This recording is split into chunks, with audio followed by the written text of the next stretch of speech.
चुनाव होते रहना भी डेमोक्रेसी को मजबूत करता है।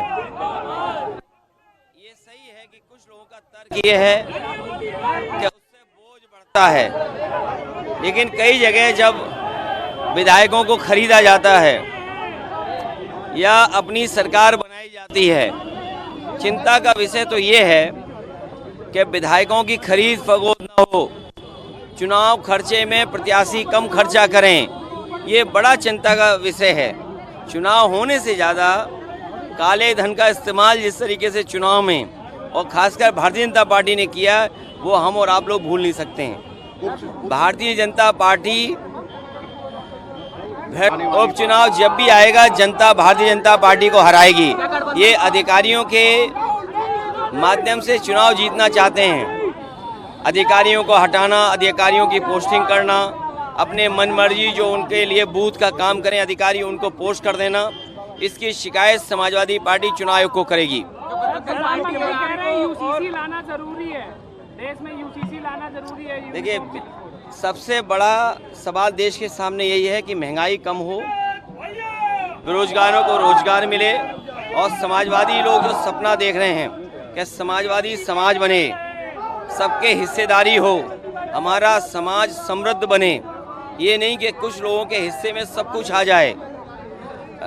एक प्रोग्रेसिव स्टेट बने। प्रोग्रेसिव कैसे हम योजनाएं लागू कर सकें, लोगों के बीच में प्रॉस्पेरिटी कैसे ला कर सकें, खुशहाली कैसे ला सकें, लोगों के बीच में हम संबंधता कैसे ला सकें, ये बड़ा सवाल है। और हर जाति को उसका अधिकार मिले, उसको सम्मान मिले, ये आज के समय की जरूरत है। सरकारी डॉक्टर को लेकर लगातार डॉक्टर प्रदर्शन कर रहे हैं। देखिए, मैं कोई घटना हो उस पर राजनीति नहीं करनी चाहिए, और घटना पर राजनीति करने का हुनर अगर किसी के पास है तो भारतीय जनता पार्टी के पास है। कोई घटना हो जाएगी, उसका राजनीतिक लाभ और दूसरों को बदनाम करने का अगर टैलेंट किसी के पास है तो भारतीय जनता पार्टी के पास है। कहीं देश में बेटियों के साथ घटना हो, किसी नारी के साथ घटना हो, दुखद है, उसके लिए कार्रवाई होनी चाहिए। और ममता बनर्जी जी खुद मुख्यमंत्री, महिला मुख्यमंत्री हैं, आप उनसे उम्मीद नहीं करोगे कि वो तो करेंगी कार्रवाई, लेकिन भारतीय जनता पार्टी के लोग राजनीति न करें। ये भारतीय जनता पार्टी के लोग हैं और हमने बड़े करीब से देखा है इनके राजनीति करने का ढंग। और उत्तर प्रदेश के हमारे पत्रकार साथियों, आपसे बेहतर कौन जानता होगा, आंख बाद में खुलती होगी, क्या नैरेटिव, क्या कहानी बनानी है, वो आपके पहले ही व्हाट्सएप पे आ जाती है। और मैं आपसे उस दिन भी थोड़ा इशारा किया था, जिस विभाग से आप चलते हो सबसे ज़्यादा करप्शन उसी विभाग में है। ये बात आप भी स्वीकार करते हो मनी मन, लेकिन क्या करें, प्रॉस्पेरिटी लानी है तो कुछ चीज़ों को नज़रअंदाज करते हैं हम और आप लोग भी। मुख्यमंत्री को और दोनों सीएम को जिम्मेदारी मिली है चुनाव जिताने की। ये जो लोग चिल्ला रहे समाप्तवादी समाप्तवादी, इस चुनाव के बाद और 27 में जनता इन्हें समाप्त कर देगी। पवन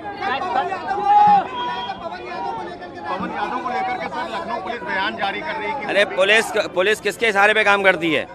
पुलिस जो सरकार है उसके इशारे पे काम कर रही है। पुलिस को न्याय देना चाहिए, ये नहीं भूलना चाहिए। उनके पास सीसीटीवी है, कैमरा है उनके पास, एक एक आदमी को आइडेंटिफाई करें और आइडेंटिफाई कर करके उनके मदर फादर, जिस तरीके से मुख्यमंत्री को इन्होंने लिख करके दिया, सदन में बोला है, उसी तरह सभी दोषियों के माँ बाप के साथ नाम जारी करने चाहिए। जिस गुस्से के साथ वो कह रहे थे बुलेट ट्रेन चलेगी, उनके ऊपर नहीं बुलेट ट्रेन चलेगी।